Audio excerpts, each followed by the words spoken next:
Alright, so what is a perfect life? If you ask that question, the chances are most people would say it's the one where they're happy, where they have a nice job, a nice house, a loving family, a set of friends, some sort of a commune, a dog, those sorts of things. But if they're a bit more evolved, they may say, oh, it's the kind of life that has meaning, where they are connected to some sort of a purpose, where they have a hobby, where they can constantly create some sort of value for the society. And those are all good answers. In fact, they're great answers, excellent answers. But the book Life in Three Dimensions challenges that idea because the author, Shigehiro Oishi, adds a third dimension. He calls it the psychological richness. Now, to get the nuanced perspective of what is meant by psychologically rich life, you will have to read the book. But in short, the idea is that most of us think in terms of the narrowness of two dimensions, happiness and meaning. I mean, you get your morning coffee, you work really hard, you exercise, you eat healthy, you love your family and friends, you maybe meditate, maybe you don't, maybe you find extreme fulfillment in your job and side hustle, you volunteer on weekends, or you plan your best friend's bachelor party, you paint your house. You are a happy person, and everything is great, right? Now, is there anything missing? Probably not. If those are the two dimensions you want your life to expand in, you get more happiness and you find more meaning. And you find both those things in big things and in the mundane. But here's another question to perhaps think about. Is this happy and meaningful life kind of a narrow existence? Is this life limited in what it has to offer? I mean, how calculated is each move? How limited is the element of serendipity in this kind of life? Like, how many could-haves have been suppressed and then just pressured into should-haves? And how many life decisions, forget about the execution, how many of them are even considered? Because if you were to just look at happiness and meaning as the only two elements that make a life rich, then you could do all of those things I just talked about without ever, leaving your hometown, or without ever taking any kinds of big risks, or coming across a completely new set of experiences, or without failing at a new skill, without going through the frustrating process of dreaming to do something crazy and then attempting it and then possibly succeeding at it or failing at it.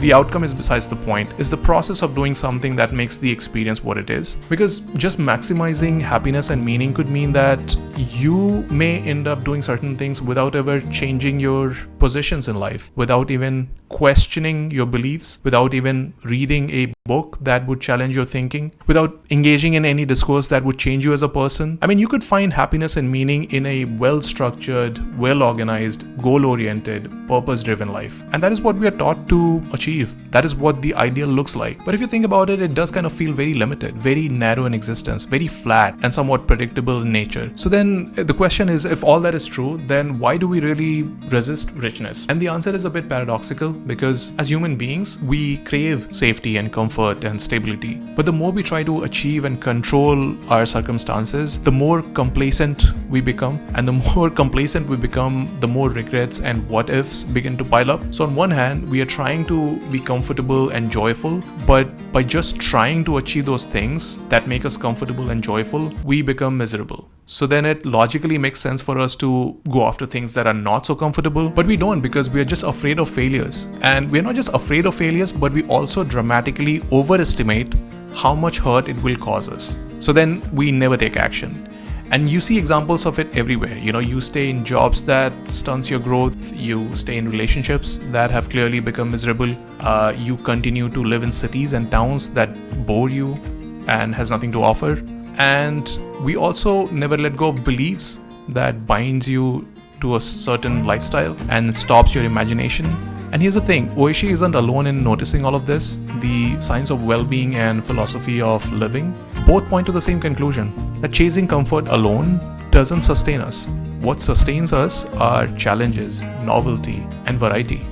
Because people often talk about the idea of hedonic treadmill, which is basically this idea that happiness fades away as soon as you get used to it. So then you immediately need to choose some other new kind of high, which then leads to this constant aim for something better to make you feel fulfilled. And it's proven, even neuroscience says, that surprise and novelty gives more dopamine to the brain, which then somehow rewires it. That complex systems like our brains thrive at the edge of order and chaos. So if we have too much of either, it sort of becomes very stagnated. But it's also true that not everyone is built for a psychologically rich life, because a lot of our life choices also largely depend on our personality types, because each choice comes with various trade-offs. So for example, a happy life may not be psychologically rich. It's what we have been talking about. But then a psychologically rich life may not be very happy at times. It can come with its own struggles and moments of sadness and misery. And then a meaningful life, which can feel deeply fulfilling, can sometimes feel very monotonous, very boring. So if you were to simply break down in broad terms the contrasting set of choices you are probably presented with, you can either have a stable life or a mobile life. You can either have a simple life or a dramatic life, or you can have a comfortable life or a challenging life. Basically, you can have a very conventional life where you follow the blueprint the society hands over to you, or you can have an unconventional life where you come up with your own set of ways to live the life on your own terms. And each of these choices has its own rewards and costs. But then the question is, which of the two is the better approach? And that's something that is not often very obvious. Psychologists sometimes call this the explore-exploit dilemma. It's a dilemma because you don't know whether you should keep exploring for new rich experiences all the time, or whether you should just start exploiting. You see examples of this in real life. You see it in relationships, careers, even where people live. Some keep exploring, others settle very quickly. And neither approach is universally right, but generally speaking, it makes more sense to explore more early in life, gather more experiences, then exploit once you have gathered enough experiences or data. So it makes more sense to explore a few career options, go on multiple dates, explore other belief systems, try living in different cities until you find the one that feels right. But I don't think we do that, and that's because our choices depend on our personality types. People who are high in openness to experience new things lean more towards richness, and people who are a bit more careful, they try to build structure and meaning.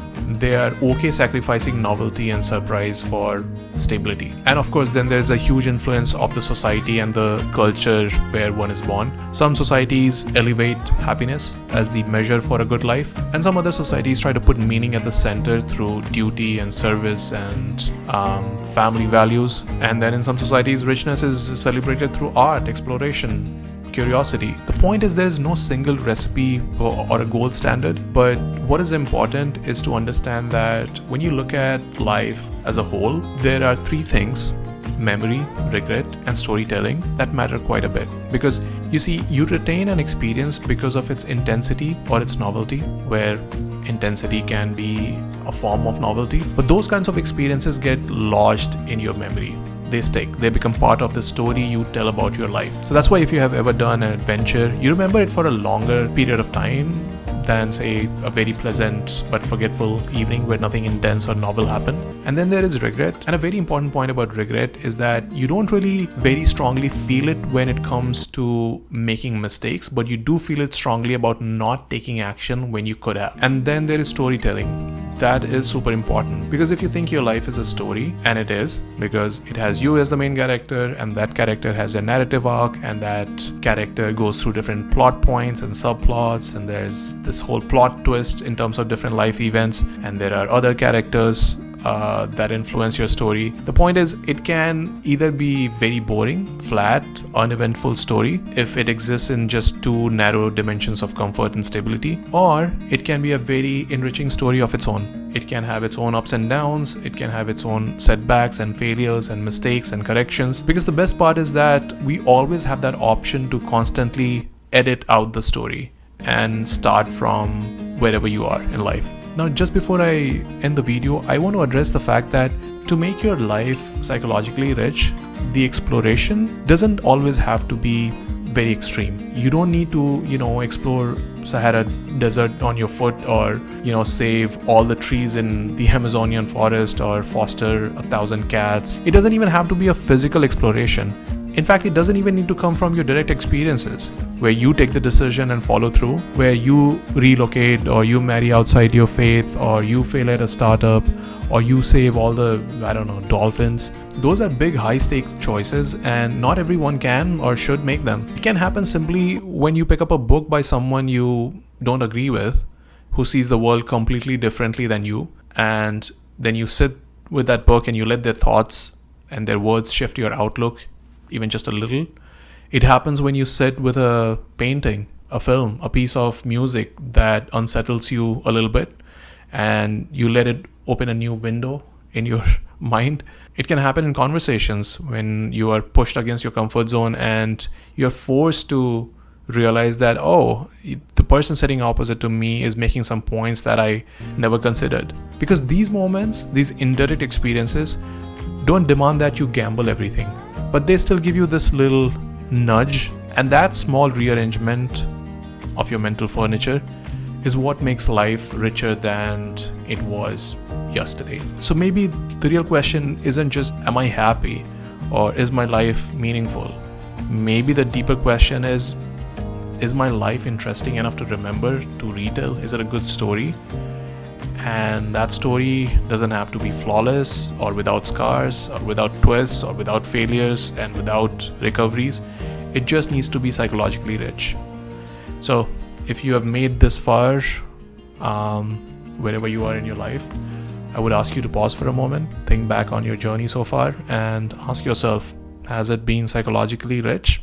And whatever your answer is, remember, you can really start editing it from now on. And as cliche as it sounds, you only live once, and you do have control over how rich you want your life experiences to be. So I wish you all the best.